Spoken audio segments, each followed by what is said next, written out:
One half of the Inside MMA team, and quite the equestrian expert to boot. It's the one and only Kenny Rice. How are you doing tonight, sir? Stevie, I'm great, man. What an intro. Thank you. It's our pleasure. And my co-host Peter is as thrilled as I am. We've been longtime fans of Inside MMA, so thanks for taking the time to join us tonight. Hey, man, I'm really glad to be here with you guys, and congratulations. I know you just celebrated an anniversary recently. Congratulations on the success. That's right. We're coming up on our first year of doing Glove Up or Shut Up, so it's been a growth year for us, and we've learned a lot and interviewed a lot of fighters and had a lot of fun in that time. But I could say the same thing about Inside MMA. That's a show that's really evolved over the years on HDNet and just recently made the move from Friday nights to live on Mondays. Well, thank you. You know, we kind of broke some ground when we first started it because nobody else was doing a TV show at that time 5 years ago. And, you know, we've had fun with it. And what's really been fun about it, Stevie, is so many people have called in or written in to us that have, you know, gotten more and more into MMA. And, you know, we'd like to think we contributed a little bit like your show has and like other shows are kind of getting out there and, you know, getting some football, basketball guys and even some horse racing fans, you know, taking a look at MMA. Indeed. And it's not hard to get people interested when you have a colorful and exciting co-host like Boss Rutten, because that character always keeps things going whenever El Guapo gets rolling. Well, it's a piece of cake with Boss. I mean, that's when we were putting this show together, and Mark Cuban came up with the idea, and Daryl Ewald, our executive producer, executed it. And they were telling me about it, and they said it's going to be weekly. And by the way, Boss Rutten is going to be the co-host, and he's going to be the guy. I said, if Boss Rutten's there, this thing will be a success. And I mean that, you know, I knew that in 2007, and, you know, it keeps going on. Boss is the best analyst I've ever seen in the business, and, you know, his personality and the respect people have for him, fighters and fans, you know, he drives the show. I just show up each week. So, you know, with Boss there, it makes it easy, and it always makes it fun. Our show is international because, like, Stevie is the co-host, and he's from Omaha, Nebraska. Our producer, Kev, is from your neck of the woods of Kentucky. I'm way the heck up here in Ottawa, Ontario, Canada. And I don't know if you have an opinion on this, but I know HDNet just got pulled last month from Rogers, which is the big cable network up here. Is there plans for HDNet to be picked up once again by either Bell or Rogers? Well, that's kind of out of my realm of expertise there, Peter, but I am aware of it. And as far as I know, that negotiations are still taking place now to try to get back with Rogers. And, you know, I hope so, because some of the best letters that we've gotten, some of the emails, you know, astute observations and wishes have come from our Canadian viewers. And I know they have a great base of fans up there with MMA, as we saw when the UFC went to Toronto this year. And I really hope that we can get that worked out, because I miss not being on it there. So I'm hoping that all that works out. I think right now one of the things holding it up is the purchase of the Maple Leafs. You know, they're trying to work out what's going on with all the communication systems over the Maple Leafs that was just done in hockey. So that's all I know at the time about it. So yeah, all you Canadian listeners. Thank you for the letters of support, and believe me, we're trying everything we can at HDNet to get back on up there. Now, I know like Maximum Fighting Championships, they're exclusively on HDNet, so it doesn't make sense that a Canadian promotion can't be seen in their own country. Yeah, Maximum Fight, you know, I love going up there, and, you know, I've been up there a few times, and I always enjoyed watching it.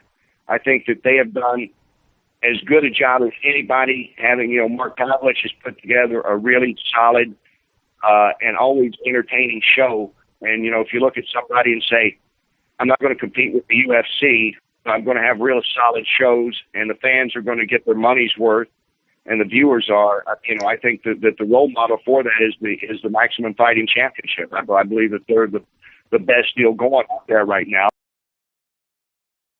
Yeah, I think it had a big effect on him, and I think that's the reason that led to the retirement. And I think that the UFC people knew how much that Liddell had meant to the sport, and particularly that organization. And they called him aside and said, "This is that," you know. And I think Randy Couture after his last fight, after that front kick. I think he got it that, look, we're going to make money doing movies. I can still do some TV work in the MMA world, and I don't need to do this because it's not going to make me any better. I'm not going to grow stronger from this, and I'm getting older, and I'm getting kicked now, and I'm going out.